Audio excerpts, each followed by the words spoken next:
CRZ danger ahead. తీరాన్ని కాపాడుకోకపోతే ఇక అంతే. ముప్పు ముంగిట సిఆర్జెడ్. విశాఖ నగర తీరంలో నిబంధనలకు తూట్లు.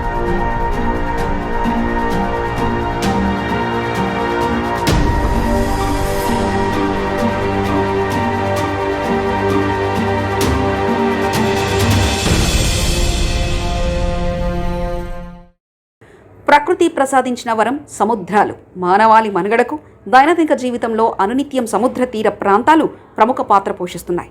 ఈ నేపథ్యంలో ఈ సముద్ర తీర ప్రాంతాలను సంరక్షించుకోవడంలో కూడా అంతే బాధ్యతతో వ్యవహరించారు. సముద్ర తీర ప్రాంతాల రక్షణ కోసం తీసుకొచ్చిన చట్టాల్లో సిఆర్జెడ్ నిబంధనలు అతి ముఖ్యమైనవి. ఒకవైపు సముద్ర తీర ప్రాంతాల్లో అక్రమ నిర్మాణాలు, మరోవైపు కోర్టుల తీర్పులతో కూల్చివేతలు విశాఖ సాగర తీరంలో పరిపాటిగా మారాయి. తెలంగాణ రాష్ట్రంలో హడలెత్తిస్తున్న హైడ్రా లాంటి మరొక కూల్చివేతల వ్యవస్థ వచ్చి విశాఖ తీర ప్రాంతంలో అక్రమ కట్టడాలను కూల్చివేసి తీర ప్రాంత రక్షణ, సముద్ర జీవుల పరిరక్షణ, ప్రత్యేకంగా వన్యప్రాణుల సంరక్షణ చట్టం 1972 షెడ్యూల్ 1కి చెందిన అలివ్రిడ్లే తాబేళ్ల పునరుత్పత్తికి ఎదురవుతున్న సమస్య కారణంగా చేయాలని పర్యాటకులు, ప్రజలు, విద్యావేత్తలు తమ వాదనలు వినిపిస్తున్న నేపథ్యంలో సముద్ర తీర ప్రాంతాల రక్షణ కోసం ఏర్పాటు చేసిన సిఆర్జెడ్ కోస్టల్ రెగ్యులేటరీ జోన్ నిబంధనలు ఏం చెప్తున్నాయి? అసలు సిఆర్జెడ్ అంటే ఏమిటి? సిఆర్జెడ్ విశాఖ తీర ప్రాంతంలో అమలవుతుందా? సిఆర్జెడ్ నిబంధనలపై ఏం చెప్తున్నాయి అనే అంశంపై అక్షరశిల్పం టీవీ ప్రత్యేక కథనం.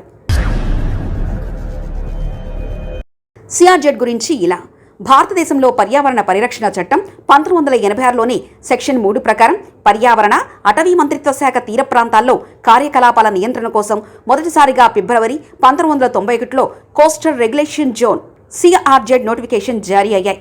ఈ నోటిఫికేషన్ ప్రకారం హైడెడ్ లైన్ HTL నుంచి 500 మీటర్ల వరకు ఉన్న తీర ప్రాంతం, క్రిక్స్, మడుగులు, ఈస్ట్యూరీలు, బ్యాక్ వాటర్, నదుల ఒడ్డున 100 మీటర్ల ఎత్తులో అలల హెచ్చుతగులకు లోబడి ఉన్న తీర ప్రాంతాన్ని కోస్టల్ రెగ్యులేషన్ జోన్ సిఆర్జెడ్ అంటారు.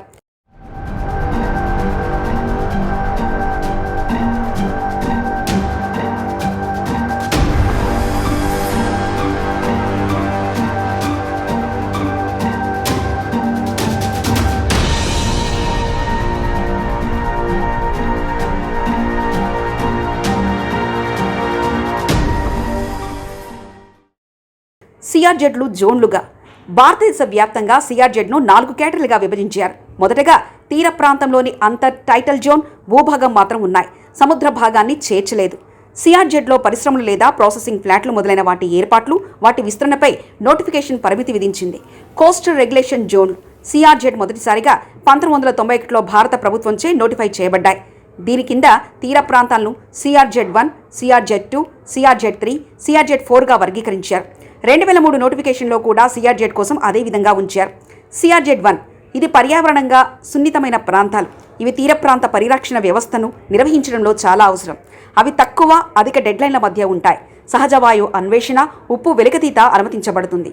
సిఆర్జెడ్ 2 ఈ ప్రాంతాలు తీర ప్రాంతాల్లో ఉన్న పట్టణ ప్రాంతాలు. Coastal regulation zone CRZ notification 2018 ప్రకారం ఫ్లోర్ స్పేస్ ఇండెక్స్ FSI నిబంధనలు అమలు అనుమతించబడదు.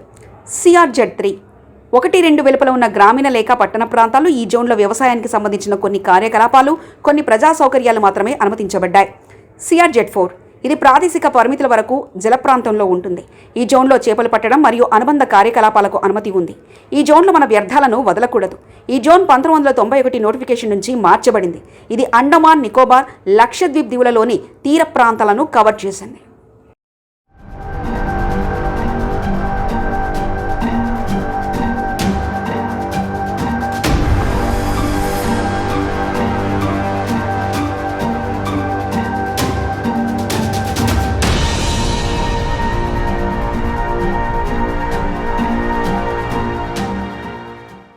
సిఆర్జెడ్ నూతన సవరణ 2011 నోటిఫికేషన్ భర్తీ చేయడానికి, దేశంలోని తీర ప్రాంతాన్ని శాస్త్రీయ సూత్రాలపై స్థిరమైన రీతిలో అభివృద్ధి చేయడానికి కోస్టల్ రెగ్యులేషన్ జోన్ నోటిఫికేషన్ 2019లో జారీ చేయబడింది.